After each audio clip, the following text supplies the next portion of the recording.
함께 읽은 본문 중심으로 풍성한 하나님의 작정, 풍성한 하나님의 작정이라고 하는 제목으로 함께 은혜를 나누도록 하겠습니다. 본문은 이렇게 시작됩니다. 20절입니다. 시작. 하나님이 이르시되 물들은 생물을 번성하게 하라. 땅 위 하늘의 궁창에는 새가 나르라 하시고. 아멘. 다섯 번째 드러난 하나님의 창세전 작정은 바다와 하늘을 터전삼고 살아가는 온갖 종류의 생물들과 새들이었습니다. 바다와 하늘이라고 그랬는데 사실은 땅도 되죠. 왜냐하면 좀 더 설명을 드리겠지만 새라고 하는 단어 안에는 곤충들까지 포함된단 말이에요. 근데 곤충은 하늘을 나는 게 아니라 땅을 기어다니기도 하잖아요. 그렇기 때문에 다섯 번째 드러나는 하나님의 작정은 바다와 하늘과 땅을 터전삼고 살아가는 모든 종류의 온갖 종류의 생물들과 새들이었습니다. 생물은 산영으로 직역할 수 있습니다. 살아 움직이는 존재를 가리킵니다. 고대 히브리인들의 사상에 따르면 식물은 생명을 갖지 못한 존재였습니다.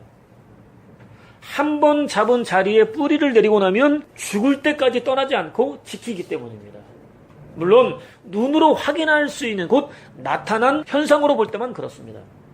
나타난 현상만으로 볼 때, 보여지는 현상만으로 볼 때 움직이지 않는 것처럼 보여요. 그 자리를 지키고 있는 것처럼 보인다는 얘기죠. 실제로는 여러 가지 기발한 방법들을 통해서 이곳 저곳으로 씨를 퍼뜨립니다. 우리가 흔히 보는 민들레 씨는 낙하산처럼 생긴 날개를 이용해서 바람을 타고 멀리까지 퍼집니다. 단풍나무나 소나무 등의 씨도 그렇습니다. 지난 4월 말쯤에 익산을 가니까 아버님이 죽겠어 그러시는 거예요. 왜 그랬더니 요새 송아씨가 얼마나 나르는지 모르겠다는 거예요. 실제로 차 위에 노랗게 앉아있어요. 아침에 세차를 하셨다는데 저 위에 다리가 뽀얗게 앉아있는 거예요. 그렇게 많이 날아다닌다는 거죠. 조금 지저분한 방법 같지만 동물들의 먹이가 되어서 나중에 동물들의 똥에 섞여 땅으로 떨어지는 씨도 있습니다. 사과, 배, 감, 밤나무 등이 그렇습니다. 강낭콩, 완두, 팥 등은 꼬투리 안에 씨가 들어있습니다. 꼬투리가 말라 터지면서 씨를 퍼뜨립니다. 도깨비 바늘 가시처럼 생긴 털이 나 있는 씨는 다른 물체나 동물의 몸에 찰싹 달라붙어서 퍼집니다. 움직입니다. 장소를 옮깁니다. 물론 존재 하나만 볼 때, 보여지는 존재 하나만 볼 때는 그렇지 않습니다. 한 자리를 지키고 있는 것처럼 보입니다. 그러나 여러 가지 자기들만의 방법을 통해서 씨를 퍼뜨리고 있고 그 과정에서 움직이고 있는 거예요. 반면 바다의 물고기들은 끊임없이 움직입니다. 눈에 보입니다. 숨도 쉽니다. 올라왔다 내려가잖아요. 그죠? 숨도 쉽니다. 생물이라는 단어를 이용한 이유입니다. 식물과 구별하기 위해서입니다. 고대 히브리인들에게는 생물 하게 되면 식물과 구별되는 움직이는 거라고 하는 그런 의식이 있었다고 하는 거예요. 그래서 굳이 생물이라고 하는 그런 단어를 썼다는 얘기죠. 식물과 구별하기 위해서입니다. 강조하기 위해서입니다. 본성캐라는 끊임없이 꿈틀거리다, 우글거리다 등의 뜻입니다. 헤아릴 수 없을 정도로 많은 물고기들이 마치 꿈틀거리는 것처럼 보인다는 의미입니다. 물고기로 가득 들어찬 양식장 수면을 상상하면 됩니다. 풍부하다, 무수히 많이 생기다 등의 뜻으로 발전했습니다. 오늘날 70억이 넘는 지구촌 사람들이 매일 먹어도 여전히 넘칠 정도로 많습니다. 바닷가에 가보면 정말로 많은 횟집들이 있단 말이죠. 그 많은 횟집에 사람들로 가득 차 있어요. 몇 마리나 하루에 소화할까요? 대한민국에서 소화하는 물고기는 과연 몇 마리나 될까요? 중국에서는 과연 어떨까요? 근데도 불구하고 바닷속에는 여전히 물고기들로 가득 차 있어요. 조금도 부족하지 않습니다. 충분합니다. 하나님께서 사전에 미리 준비해 주셨습니다. 여섯 번째 드러내실 당신의 작정 곧 인간의 필요를 조금도 부족하지 않게 또 풍성하게 채워주시려는 하나님의 마음을 확인할 수 있습니다. 바닷가의 물고기만 보면서 아, 나 먹으라고 지금 이러신 거지. 근데 그게 한두 개가 아니잖아요. 끊임없이 재생산되잖아요. 선지자는 봄비를 제때에 내려달라고 여호와께 빌어라. 여호와께서는 먹구름을 몰아다가 큰 비를 뿌리시어 들에 사람들이 먹을 곡식과 푸성기를 내신다라고 외쳤습니다. 죽은 우상이 아니라 살아계신 하나님께 삶의 모든 필요를 구하라고 외쳤습니다. 저와 여러분의 삶의 필요를 채우시는 분은 하나님입니다. 우상은 하나님이 지으신 피조물이죠. 우리 사람보다 못한 존재죠. 뭐 해와 달과 별들 다 마찬가지 아닙니까? 우리 인간을 위해서 존재하는 거 아닙니까? 사실은 우리 인간에게 없어도 돼요. 빛을 창조하니까 해가 없어도 식물들이 자라잖아. 그런 것처럼 해, 달, 별 없이 살 수 있어요. 왜냐면 예수님이 그 역할을 하시니까 다. 그 모든 역할을 다 해줘버리시니까 우리는 해와 달과 별이 필요 없단 말이죠. 근데 우리는 우리보다 못한 열등한 존재에게 나에게 복 좀 줘. 나에게 건강 좀 줘. 내 문제 좀 해결해 줘. 라고 구하고 있는 거예요. 얼마나 어리석습니까? 미련한 거죠.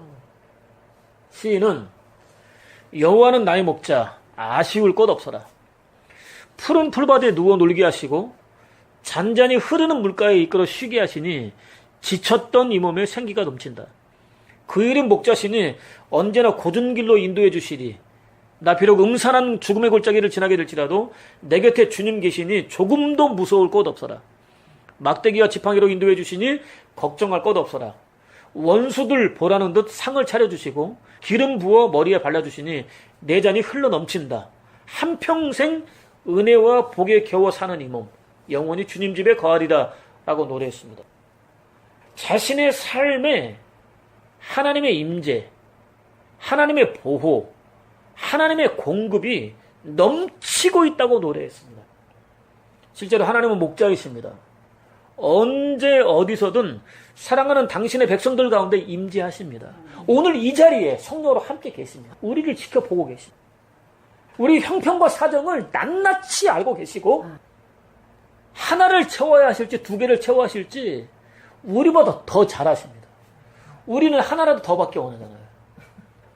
하나가 있으면 하나 더, 둘이 있으면 또 두 개 더. 우리는 그렇단 말이에요. 그러나 가장 지혜로우신 지혜의 근본이신 하나님의 입장에서 볼 때 하나가 필요한지 두 개가 필요한지 아신다는 거예요. 한순간도 떠나지 않고 함께 동행하십니다. 형통할 때는 물론 고난의 때에도 마찬가지입니다. 온갖 죄와 유혹과 위험들로부터 지켜주십니다. 주시는 이유는 우리의 삶을 좀 풍요롭게 하기 위함도 있지만 다른 유혹으로부터 지키기 위함도 포함되어 있는 거예요. 없으면 유혹에 넘어갈 수 있으니까. 사실 우리는 있어도 넘어가고 없어도 넘어가는 사람들이에요. 주시는 이유는 주셔야 넘어가지 않으니까. 주시지 않는 이유는 주시지 않아야 넘어가지 않으니까. 그렇게 하시는 거예요. 하나님은 가장 합당하게 행하신다고 하는 거죠. 보호해 주십니다. 고요와 같은 인생을 사는 동안 필요로 하는 모든 것들을 충분히 공급해 주십니다. 더욱더 중요한 영적인 필요까지도 풍성하게 채워주십니다. 조금도 부족하지 않습니다. 전혀 아쉽지 않습니다. 지쳤던 몸과 심령에는 생기가 흘러 넘칩니다. 어떤 상황에 던져둬도 전혀 무섭지 않습니다. 걱정도 되지 않습니다. 하나님의 은혜와 복에 겨워서 입을 다물 수 없습니다. 저절로 터져나오는 감사와 찬양을 어떻게 주체할 수가 없습니다. 나오는 대로 쏟아놓을 수밖에 없습니다. 자신의 형편과 사정을 충분히 아시고 함께 동행하시며 필요할 때마다 필요한 만큼 채우시는 하나님으로 말미암아 기쁘고 즐겁고 감사하고 노래가 터져나오고 터져나온 노래를 어떻게 주체할 수가 없고 그대로 쏟아놓을 수밖에 없다고 그런 고백하고 있는 거예요.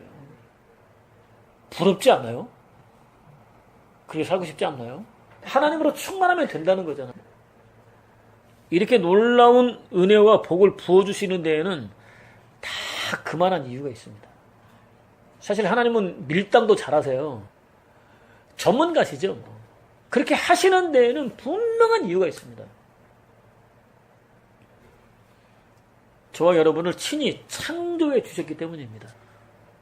우리의 수고와 업적이 아니라 존재하는 자체를 사랑하시기 때문입니다. 존재 자체를 사랑하십니다. 우리에게 무엇이 있어서 사랑하시는 게 아니고 없어서 사랑하시지 않는 게 아니라는 거죠. 많은 일을 하고 있기 때문에 사랑하시는 게 아니고 하고 있지 않기 때문에 사랑하시지 않는 게 아니라는 거예요. 존재 자체를 사랑하신단 말이에요. 사람들이 사랑하기 위해서는 거쳐야 될 단계가 반드시 있다고 그래요. 마음을 빼앗기는 거예요. 마음을 빼앗겨야 사람들은 사랑할 수 있는 거예요. 근데 하나님은 존재하는 자체, 뭔가 마음을 빼앗기는 무엇인가가 있어야 사랑하시는 게 아니라 존재하는 자체를 사랑하시는 거예요. 특히 하나님의 사랑은 자체가 목적입니다. 우리는 사랑하는 사람이 나에게 매여야 된다고 생각하잖아요. 근데 하나님은 사랑하시되 사랑하는 대상에게 매이시는 분이에요. 하나님은 저와 여러분들을 사랑하시되 우리에게 매이신단 말이에요. 그리고 그 하나님의 사랑을 깨달은 사람은 하나님의 사랑이 얼마나 크고 놀라운지 알기 때문에 하나님의 사랑을 본받아서 자신 역시 하나님에게 매이는 거예요. 진짜 사랑은 서로에게 매이는 거예요. 서로에게 구속되는 거예요. 하나님은 진짜 사랑이 무엇인지 먼저 보여주셨다고 하는 거죠. 사랑하는 대상에게 매이는 거야. 대상에게 구속되는 거야. 라고 우리에게 말씀하고 있는 거예요. 하나님 사랑은 자체가 목적입니다. 다른 이유가 있을 수 없습니다. 사랑을 위해서 당신의 전부를 투자하십니다. 실제로 예수 그리스도께서는 무한한 고뇌와 고통을 온 마음과 몸으로 끌어안으셨습니다. 저와 여러분의 몫으로 돌려야 마땅한 영원한 징계를 대신 받으셨습니다. 그는 이를 고난의 무한성이라고 불렀습니다. 예수께서 당하신 고난은 가늠할 수 없다는 거예요. 상상조차 할 수 없다는 거예요. 숫자로 표시할 수 없다는 거죠. 예수 그리스도에게 있어서 하나님은 태양이셨습니다. 그렇게 소중한 분이었다는 얘기죠. 그러나 이제 그 해는 완전히 지고 흑암만 남았습니다. 태양처럼 바라보았던 아버지 하나님은 더 이상 주님 앞에 나타나지 않으셨습니다. 동시에 하나님께서 이제까지 행하셨던 참으로 위대한 일들은 흔적조차 남지 않고 완전히 다 사라졌습니다. 바리새인들의 충동을 받아 돌변한 백성들은 주님이 하신 일을 더 이상 생각하지 않았습니다. 자신들과 함께 나눴던 말씀, 자신들 고쳐주셨던 그런 능력, 귀신을 쫓아내셨던 그런 위대한 역사를 생각하지 않았습니다. 다 사라졌습니다. 드디어 십자가가 높이 세워지던 날 예수 그리스도께서는 하나님의 위로 한마디 없이 홀로 남았습니다. 고난을 당할 때 누군가 곁에서 위로라도 한마디 해준다고 한다면 그래도 위안이 될 거란 말이죠. 그런 한마디 없으셨습니다. 하나님께서 당신을 세상 무엇보다 사랑하신다거나 불쌍히 여기신다는 느낌 한 점 없이 홀로 남았습니다. 그 말로 섬이 되신 거예요. 하늘로부터 분리되고 땅으로부터 완전히 분리돼서 그냥 고립무원이 되신 거예요. 반드시 지켜주시겠다는 하나님의 격려 한마디 듣지 못한 채 홀로 남았습니다. 처음부터 그랬던 것처럼 하나님 없이 홀로 남았습니다. 오직 하나님의 부재만 남았습니다. 하나님을 완전히 박탈당했습니다. 더 이상 예수 그리스도와 하나님은 관계없는 분처럼 분리되었다는 얘기죠. 하나님께서 저주받은 자들아 나를 떠나 주의 얼굴과 그 힘의 영광을 떠나 영원한 멸망의 형벌을 받아라 라고 선포하시는 순간 당신에게 말씀하시는 것 같은 느낌이었습니다. 하나님이 죄인들을 저주하시는데 죄인들을 저주하시는 하나님의 말씀이 당신에게 하시는 것처럼 아니 실제로 받고 계셨다고 하는 거죠. 또 산꼭대기에서 깊은 계곡으로 돌을 하나 떨어뜨리고 귀를 기울여 보지만 정막만 되돌아오는 것 같은 느낌이었습니다. 아무리 불러도 대답 없단 말이에요. 전후 좌우 샅샅이 둘러보아도 하나님을 가리키는 하늘을 올려다보아도 절벽뿐이었습니다. 사방팔방이 막혀도 하늘은 열려있다고 말하잖아요. 주님에게는 하늘마저도 닫혀 있었습니다. 사형 선고를 받은 듯 온몸에 힘이 풀렸습니다. 이렇게 예수 그리스도께서는 우리로서는 도무지 가늠할 수 없는 엄청난 고통을 당하셨습니다. 허물과 죄로 죽은 저와 여러분을 대신해서 스스로 버림받으셨습니다. 죽음이 가져오는 상실과 괴로움을 당하셨습니다. 사랑하는 이들과의 헤어짐을 경험하셨습니다. 영원전부터 함께 계셨던 하나님과 헤어지셨다는 얘기죠. 영원전부터 결코 분리될 수 없었던 완벽한 공동체와의 단절을 가장 고통스러운 방식으로 경험하셨습니다. 성부, 성자, 성령이신가 공동체라고 그랬잖아요. 전에 말씀 나눴잖아요. 허물과 죄에 합당한 지독한 벌을 직접 받으셨습니다. 지옥을 겪으셨습니다. 허물과 죄에 대해서 품고 계셨던 어마어마한 진노 때문이었습니다. 거룩하신 하나님의 공의를 만족시키기 위해서였습니다. 허물과 죄로 죽은 저와 여러분을 기꺼이 용서해 주시기 위해서였습니다. 용납해 주시기 위해서였습니다. 사랑해 주시기 위해서였습니다. 영원한 죽음과 저주와 꺼지지 않는 불과 유황이 타는 지옥으로부터 건져주시기 위해서였습니다. 주님의 어떤 모습에서도 하기 싫은 일을 억지로 하셨다거나 인색하게 행하셨다는 느낌은 찾아볼 수 없습니다. 하기 싫은 일을 하시지 않았다는 얘기예요. 즐겁게, 기쁘게 하셨다는 거예요. 지옥 같은 절망 속에 나의 하나님 어찌하여 나를 버리시나이까 라고 절규하면서도 해야 돼 말아야 돼 고민하지 않으셨다고요. 즐겁게 하셨다는 거예요. 오히려 흘러넘칩니다. 풍성합니다. 조금도 부족하지 않습니다. 너무나 자연스럽게 행하셨습니다. 더 주지 못해 안달하시는 모습입니다. 아마도 하나님에게 더 주실 수 있는 무엇이 있었다고 한다면 주셨을 거예요. 그런데 하나님에게 예수 그리스도는 전부잖아요. 당신이잖아요. 이보다 더 풍성한 은혜와 축복은 없습니다. 이보다 더 풍성한 위로와 격려는 없습니다. 이보다 더 풍성한 소망은 없습니다. 지으신 틀에 하늘과 땅과 바다에 온갖 종류의 물고기들과 새들을 넘치도록 채우시는 모습을 통해서 선포하고 계십니다. 저와 여러분이 이제까지 살아온 삶을 통해서도 얼마든지 확인할 수 있습니다. 하나님은 한 분이면 충분히 만족할 수 있다는 사실을 확인할 수 있습니다. 사실 저와 여러분의 입장에서는 조금은 넉넉하다고 느낄 때도 있었고 조금은 부족하다고 느낄 때도 있었습니다. 그죠? 그러나 하나님의 입장은 달랐습니다. 그만큼이면 충분했습니다. 우리는 여전히 죽을 수밖에 없는 몸을 입고 있습니다. 여전히 지극히 육신적이고 세속적인 쾌락을 추구하고 있습니다. 상황만 되면 언제든 세상을 향해 달려나갈 준비가 되어 있습니다. 조금이라도 삶의 여유가 주어지게 된다면 순간순간 하나님을 잊은 상태에서 자기 잘난 줄 알고 살 가능성이 농후합니다.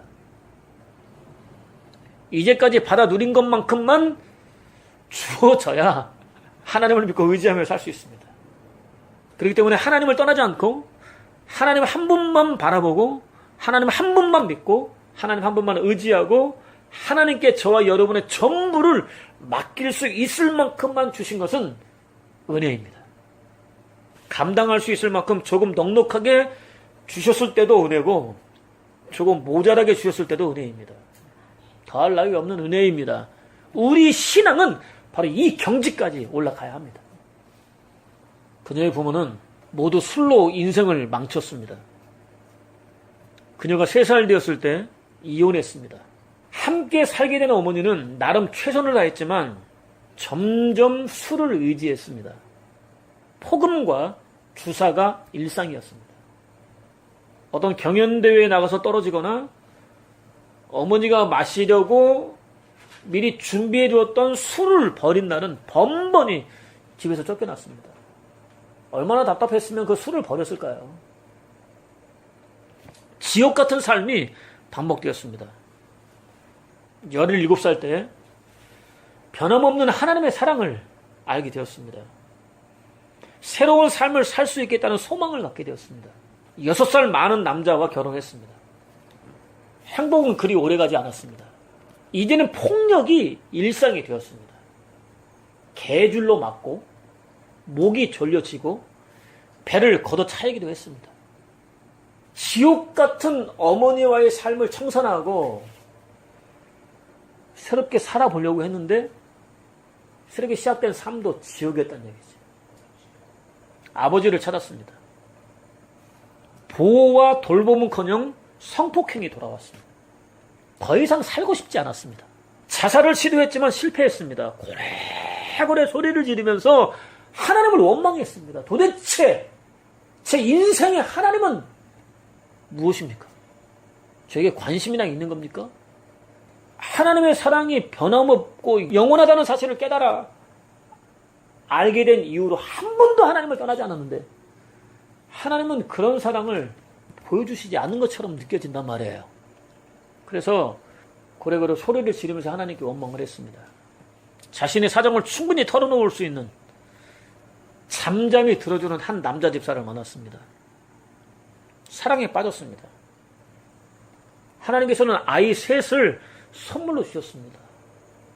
난생 처음 어디든 내놓아도 부끄럽지 않은 가족들이 생겼습니다.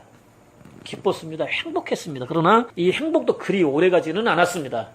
하루가 다르게 두통이 심해졌습니다. 소리도 들리지 않고 한쪽 얼굴은 아예 마비가 되었습니다. 뇌종양이었습니다. 수술할 수 없는 자리에 뿌리 내리고 있었습니다. 그냥 죽을 수밖에 없는 그런 상황이라는 얘기죠. 그대로라는 얘기. 합병증까지 일으켰습니다. 세상에 휩쓸린 아이들은 경찰서를 들락거렸습니다. 첫째는 2년형을 선고받고 감옥에 수감되었습니다. 막내는 정신분열증이라는 진단을 받았습니다. 건강했던 남편은 2번씩이나 뇌졸중으로 쓰러졌습니다. 전혀 딴 사람으로 변했습니다. 다정다감했던 사람인데 뇌졸중으로 쓰러지고 난 다음에는 사람이 변하더라는 거죠. 살림은 집을 팔아야 할 정도로 어려워졌습니다. 상황은 그야말로 최악이었습니다.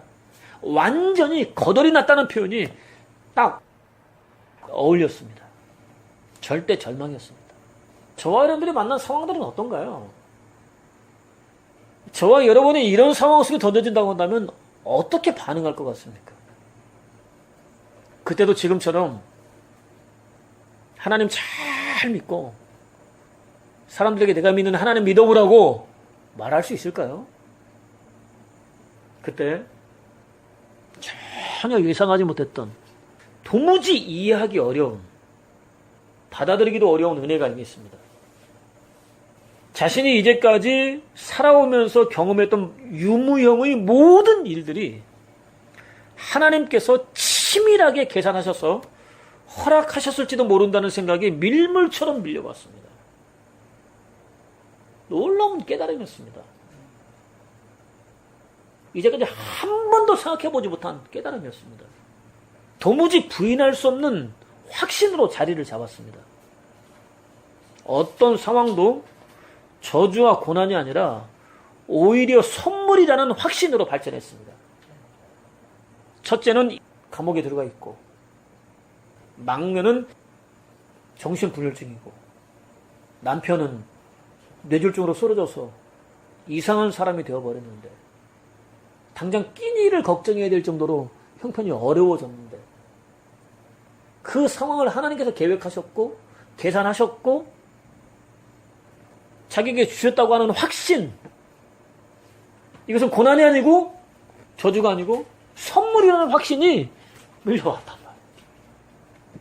문제는 여전하지만 삶은 정말로 팍팍하지만 난리라고 말해야 딱 맞지만 마음만큼은 너무나 평안했습니다. 이런 경험 안 해보셨어요? 한 번도? 지금 살만하다는 거죠. 아직까지는 견딜만하다는 거죠. 너무 마음이 평안했습니다. 어떤 일을 하거나 하지 않은 것에서 비롯되지 않았습니다. 문제 해결을 통해서 주어지지도 않았습니다. 문제로 인한 고통이 아니라 비록 언제가 될지는 모르지만 문제와 고통을 한꺼번에 완전히 영원히 걷어가실 수 있는 하나님께 초점이 맞춰지면서부터 시작되었습니다. 문제가 아니라 하나님에게 초점이 맞춰지자 환경, 상황, 조건에 상관없이 마음에 하늘의 평안이 넘치더라는 거죠. 근본적인 변화를 일으키실 수 있는, 완전히 새롭게 창조하실 수 있는 딱 한 분 하나님께 초점이 맞춰지면서부터 시작되었습니다. 거룩하신 하나님 한 분만 자신을 떠나지 않고 함께 계시면 충분했습니다. 여전히 어려운데, 힘겨운데, 견디기 어려운데 하나님이 자신의 마음 중심에 딱하니 자리를 잡고 계시니까 편하더라는 거예요. 사라지더라는 거죠. 견뎌지더라는 거죠. 번영신학자인 그가 너희가 만일 여호와께서 하신 말씀을 귀담아 들어 그의 모든 명령을 성심껏 실천하면 너희 하나님 여호와께서 너희를 땅 위에 사는 만백성 위에 높여주실 것이다. 너희 하나님 여호와의 말씀을 순종하기만 하면 온갖 복이 너희를 사로잡을 것이다. 나는 사랑하는 그대가 하는 일이 모두 다 잘 되어 나가기를 바랍니다. 또 그대 영혼과 마찬가지로 육신도 건강하게 되기를 바랍니다. 라는 말씀을 근거로 외치는 소위 씨앗 복음 또는 씨앗 믿음으로는 절대로 될 수 없는 일입니다. 신명기 28장은요. 하나님의 축복과 저주가 기록되어 있어요. 축복하시면서 하나님이 이렇게 살면 라고 하는 조건이 있어요. 근데 이런 조건은 아예 싹 무시한 채 하나님을 믿기만 하면, 하나님께 내 마음과 또 그 정성을 투자하기만 하면, 물질을 투자하기만 하면, 시간을 투자하기만 하면, 다른 말로 씨앗을 심기만 하면, 믿음으로 씨앗을 심기만 하면 당신은 무조건 형통하게 될 것입니다. 영혼도 잘 될 것이고 범사도 잘 될 것이고 육신도 건강할 것입니다. 라고 외치는 그의 복음으로는 될 수 없는 일입니다. 그는 물론 현대교회가 입에 침이 마르도록 외치고 있는 부유복음, 건강과 재물복음, 성공복음도 마찬가지입니다. 절대로 그럴듯하게 보이는 이 가짜 복음들은 인생의 막다른 골목에 섰을 때 우리에게 어떤 도움도 주지 못합니다. 사도가 고해와 같은 인생을 사는 동안 어떤 일을 만난다 할지라도 아무것도 염려하지 말고 다만 고해와 같은 인생을 사는 동안 만나게 되는 모든 일에 기도와 간구로 너희 구할 것을 감사함으로 하나님께 아뢰라. 그리하면 모든 지각에 뛰어난 아무리 궁리해도 도무지 표현할 수 있는 방법을 찾을 수 없는 하나님의 평강이 그리스도 예수 안에서 너희 마음과 생각을 지키시리라 라고 외쳤던 이유입니다. 제 아무리 많이 가져도 마음의 평안까지는 누릴 수 없기 때문입니다. 그녀가 누리게 된 평안은 어떻게 표현할 방법이 없어요. 설명할 방법이 없어요. 이해하기도 어려워요. 그런데 누리고 있어요. 신비죠. 하나님만 하실 수 있는 일이죠. 그렇다면 오늘 저와 여러분은 과연 어떻습니까? 모든 순간 부족함이라고는 흔적조차도 찾을 수 없는 풍성한 하나님 한 분만 믿고 의지하십니까? 가장 알맞은 만큼의 삶의 필요를 채워주시는 하나님 한 분만 믿고 의지하십니까? 가장 이상적인 사랑을 하고 계시는 하나님 한 분만 믿고 의지하십니까? 당신과의 관계를 완전히 회복시켜 주시기 위해서 아들까지 희생제물로 내놓으신 하나님 한 분만 믿고 의지하십니까? 하나님께서 부어주신 은혜와 축복을 충분히 누리고 있습니까? 아무리 궁리해도 설명할 표현을 찾을 수 없는 하나님 평강을 누리고 있습니까? 어떤 상황 속에 던져진다 할지라도 충분히 만족할 수 있겠습니까? 오직 거룩하신 하나님 한 분만 함께 계시면 충분히 만족할 수 있겠습니까? 본문이 이렇게 이어집니다. 21절입니다. 시작. 하나님이 큰 바다 짐승들과 물에서 번성하여 움직이는 모든 생물을 그 종류대로, 날개 있는 모든 새를 그 종류대로 창조하시니 하나님이 보시기에 좋았더라. 아멘. 바다 짐승은 주로 용, 뱀 등으로 번역됩니다. 본절에서는 고래, 상어, 악어, 물개 등 몸집이 비교적 큰 부류의 수소 동물들을 가리킵니다. 새는 곤충을 포함한 공중을 날아다니는 온갖 종류의 생명체를 가리킵니다. 하나님께서는 3일 동안 하늘, 궁창, 바다, 육지 등 틀을 창조하셨습니다. 그 틀 안에 온갖 종류의 바다 짐승들과 온갖 종류의 새들로 채우셨습니다. 새들 안에는 곤충도 포함됩니다. 하나님 보시기에 좋았습니다. 저와 여러분이 하나님 보시기에 좋을 수 있는 방법 역시 한 가지입니다. 하나님께서 지으신 대로 존재하는 것입니다. 본문이 이렇게 마무리됩니다. 22절 23절입니다. 시작. 하나님이 그들에게 복을 주시며 이르시되 생육하고 번성하여 여러 바닷물에 충만하라. 새들도 땅에 번성하라 하시니라. 저녁이 되고 아침이 되니 이는 5째 날이니라. 아멘. 복을 주어는 무릎을 꿇다라고 직역할 수 있습니다. 하나님께 적용될 때는 피조물이 하나님께 찬송을 올리다라는 뜻이 됩니다. 피조물에게 적용될 때는 하나님께서 당신이 지으신 피조물을 축복하다라는 뜻이 됩니다. 이어지는 내용에 따르면 본절에서는 무한정 반복되는 증식을 통해서 풍성하게 하시겠다는 하나님의 선하고 아름다운 의지가 담겨 있습니다. 내가 풍성하게 할 거야. 넘치게 할 거야. 부족함이 없게 할 거야. 시인이 말했던 것처럼 여호와는 나의 목자시니 부러울 곳 없어라 라고 고백할 수 있는 환경을 내가 마련해 줄 거야 라고 하는 하나님의 의지가 담겨 있다고 하는 거죠. 실제로 하나님께서는 온갖 종류의 바다 생물들과 새들을 향해서 생육하라고 축복하셨습니다. 풍성한 열매를 맺으라고 축복하셨습니다. 번성하라고 축복하셨습니다. 많고 크고 강하게 되라고 축복하셨습니다. 특히 생육과 번성은 의미상 반복입니다. 반드시 그렇게 만드시겠다는 하나님의 의지가 담겨 있습니다. 너희 스스로 될 수 있는 게 아니고 내가 그렇게 되게 만들어 줄 거야 라고 하는 하나님의 의지가 담겨 있다고 하는 거죠. 강조입니다. 우리는 미처 다 파악할 수도 없는 온갖 종류의 생물들이 생명을 보존하고 번식할 수 있도록 당신이 책임지고 지켜주시겠다는 의미입니다. 이 축복은 오늘날까지도 그대로 유지되고 있습니다. 생명체마다 제각각 가지고 있는 방어수단과 독특한 출산 방식을 통해서 종족을 보존하고 있습니다. 환경이 아무리 열악해도 쉬지 않고 번식시키고 있습니다. 그렇잖아요. 지구는 점점점 뜨거워지고 있고 머지않아 얼마나 할 거라고 말하지만 지구촌 구석구석에서는 우리가 알지 못하는 생물들이 믿고 생육 번성하고 있는 거예요. 이 하나님 명령에 거역하는 게 인간이죠. 요새는 시집도 안 가고 장가도 안 가고 그러잖아요. 환경이 아무리 열악해도 쉬지 않고 번식시키고 있습니다. 창조주 하나님께서 허락해 주신 능력입니다. 생육하고 번성하게 하시겠다고 하나님이 하셨으니까 그 약속 지키고 계신 거예요. 그렇게 할 수 있도록 능력을 주신 거예요. 충만하라고 축복하셨습니다. 온 땅에 넘칠 정도로 가득 채워지라고 축복하셨습니다. 역시 당신이 그렇게 될 수 있도록 하시겠다는 하나님의 강력한 의지가 담겨 있습니다.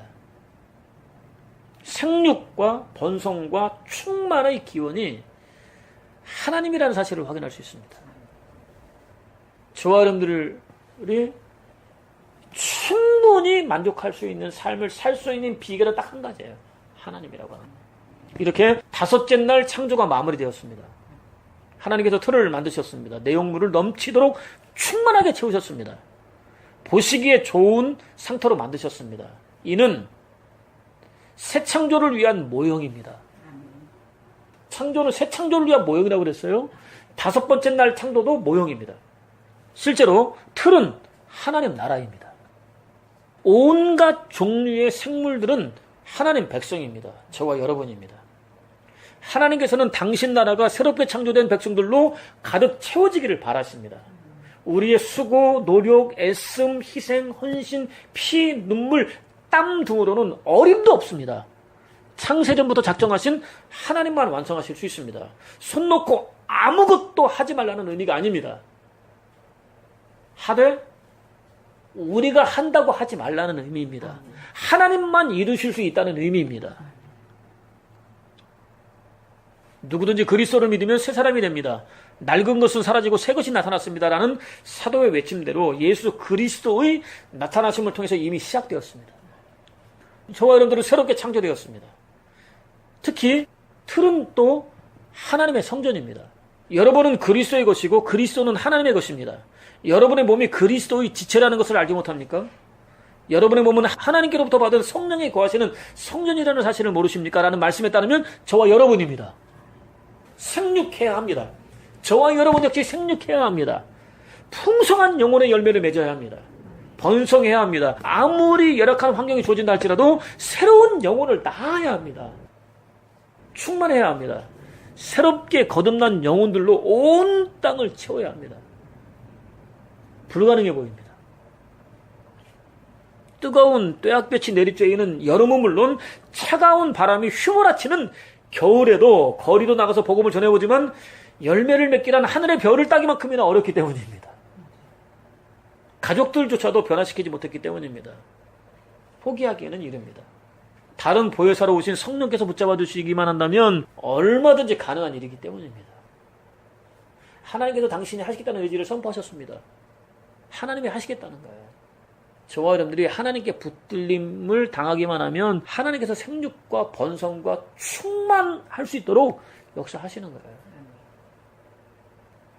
심지어 아무리 어렵고 힘겨운 상황이 주어진다 할지라도 얼마든지 기름지고 윤택하고 풍성한 삶까지 살 수 있습니다. 심령의 윤택함이, 풍성함이, 기름짐이 넘치는 거예요. 구원과 생명과 하나님 나라를 살 수 있습니다. 참된 기쁨과 즐거움과 만족과 평안과 안식과 쉼까지 누릴 수 있습니다. 복음서 기자는 마리아뿐 아니라 같이 따라왔던 유대인들까지 우는 것을 보신 예수께서는 북받쳐 올라오는 비통한 마음에 사로잡히셨다라고 증거했습니다. 예수께서는 나사로의 죽음 앞에서 울고 있는 무리들을 보셨습니다. 몹시 슬퍼서 마음이 아픈 정도가 아니라 몸을 떨 수밖에 없는 큰 화에 사로잡히셨습니다. 치를 떠는 화에 사로잡히셨다는 얘기죠. 사그라지지 않는 불같은 노여움에 사로잡히셨습니다. 분노하셨습니다. 다스릴 수 없을 정도였습니다. 고래고래 고함을 지르고 싶을 정도였습니다. 주님의 존재 자체가 평정심을 잃고 흔들리셨습니다. 잠시 후면 모든 슬픔과 통곡이 경의와 환희와 외침으로 바뀌게 된다는 사실을 알고 있는 저와 여러분의 입장에서 볼 때 조금은 이해하기 어려운 반응이라고 할 수 있습니다. 원래의 계획대로 나사로를 살려내기만 하시면 상황을 깨끗하게 마무리하실 수 있는데 굳이 그렇게까지 반응하실 필요가 있을까 싶습니다. 주님 마음을 온전히 이해하지 못하면 누구나 가질 수 있는 마음입니다. 주님이 그렇게까지 격렬하게 반응하신 이유는 분명했습니다. 죽음을 부르는 악의 폭력적인 앞잡에서 무기력하게 울고만 있는 사람들을 통렬하게 목격하셨기 때문입니다. 하나님을 떠난 인류가 보편적으로 당하는 참상을 목격하셨기 때문입니다. 그러니까 예수께서 진노하신 대상은 울고 있는 사람들이 아니라 죽음이었습니다. 그 이면에 도사리고 있는 사망의 권세를 쥐고 있는 자였습니다. 당신이 하늘의 보좌를 내려놓으면서까지 심판하기로 작정하신 상대였습니다. 사단이죠. 한바탕 싸울 준비를 완전히 마친 챔피언처럼 썩는 냄새가 진동하고 있던 무덤을 향해 당당하게 걸어가셨습니다. 맹렬한 진노를 쏟아 부으셨습니다. 원수의 숨통을 완전히 끊어버리셨습니다. 처음부터 끝까지 악과 싸워서 영원히 진멸시켜야 하는 사명을 감당하셨습니다. 마침내 허물과 죄로 죽은 저와 여러분이 받아야 할 심판을 갈보리에서 대신 받으셨습니다. 거룩하신 하나님께서 지으신 선하고 아름다운 세계에 침투한 악을 영원히 심판하셨습니다. 저와 여러분을 향한 사랑과 관심이 얼마나 크고 놀랍고 뜨거운지 마음에 품고 있는 그대로 고스란히 드러내셨습니다. 짓누르고 있던 영원한 죽음과 저주와 꺼지지 않는 불과 유황이 타는 못으로부터 건져내셨습니다. 영원한 구원, 생명 하나님 나라를 선물로 주셨습니다. 어떤 상황에서도 생육하고 번성하고 충만할 수 있는 세상 그 무엇과도 비교할 수 없는 놀라운 선물을 주셨습니다. 예수 그리스도 안에 머물러 있기만 하면 우리는 얼마든지 생육할 수 있습니다. 번성할 수 있습니다. 충만할 수 있습니다. 저와 여러분들이 있는 그 자리를 하나님 나라로 바꿀 수 있습니다. 죄에 대해서 주님만큼 진노하신 분은 없습니다. 치를 떨고 혐오하고 저주하고 숨통까지 끊어버리셨습니다. 죄가 저와 여러분들을 그야말로 절대 절망 속으로 몰아넣기 때문입니다. 주님 안에서 우리는 새로워질 수 있습니다. 생육하고 번성하고 충만하고 어떤 상황에서 풍성한 삶을 살 수 있습니다. 아무리 작은 죄라 할지라도 예수 그리스도처럼 극도로 분노할 수 있는 은혜를 구하십시오. 혐오할 수 있는 은혜를 구하십시오. 멀리할 수 있는 은혜를 구하십시오. 무엇보다 성령의 도우심을 구하십시오. 그것을 통해서 죄로부터 거룩하게 구별되는 복된 삶, 성령께서 친히 함께 동행하시는 하나님 성전으로 거듭나는 복된 삶, 날마다 생육하고 번성하고 충만하라는 사명에 온전히 충성할 수 있는 복된 삶, 무엇보다 아무리 어렵고 힘겨운 상황에서도 모든 지각에 뛰어난 하나님 평강을 누리는 복된 삶, 그 결과 하나님 한 분이면 충분합니다. 선하고 아름다운 작정을 창세전부터 품고 계시는 하나님 한 분이면 충분합니다 라고 고백할 수 있는 복된 삶을 사는 저와 여러분 되시기를 주님의 이름으로 축원을 드립니다. 하나님, 우리가 죄를 얼마나 쉽게 여겼는지, 얼마나 많이 타협했는지, 그 죄의 유혹에 넘어갔는지 돌아보게 도와주시고, 이제는 그 죄로부터 돌아서기 위해서 몸부림칠 수 있도록 도우시고 축복하여 주셨소서. 아무리 작은 죄라 할지라도 주님처럼 진노하게 하시고 혐오하게 하시고 저주하게 하시고 숨통을 끊어놓기를 바라는 소원을 갖게 도와주시고, 그러므로 죄로부터 온전히 구별될 수 있을 뿐만 아니라 하나님께서 언제든지 구하시는 하나님의 성전으로 새 창조되게 도와주시고, 하루가 다르게 생육하며 번성하며 충만하게 도와주시되 새로운 영혼을 낳게 하시고, 그 새로운 영혼이 또 새로운 영혼을 낳는 일에 참여할 수 있도록 도와주시고, 우리가 속한 공동체를 하나님 나라로 바꾸어 가는데 우리의 모든 것을 투자할 수 있도록 도우시고 축복하여 주셨소서. 무엇보다 하나님으로 인한 하늘의 만족이 우리 안에 있게 도와주시되 평안이 넘쳐나게 도와주시고, 창세전부터 우리로 하여금 생육하고 번성하고 충만할 수 있도록 작정하신 하나님 한 분이면 충분합니다라고 고백하며 위로받고 격려받고 소망을 갖고 할 수 있다는 자신감까지 얻게 도와주시되, 하나님 한 분만을 찬양하며 영광까지 돌리는 복된 삶을 살아도록 도우시고 축복하여 주셨소서. 은혜와 사랑의 감사함으로 귀한 예물을 드립니다. 재물 때문에 가슴 아프지 않게 도와주시고 눈물 나지 않게 도와주셨소서.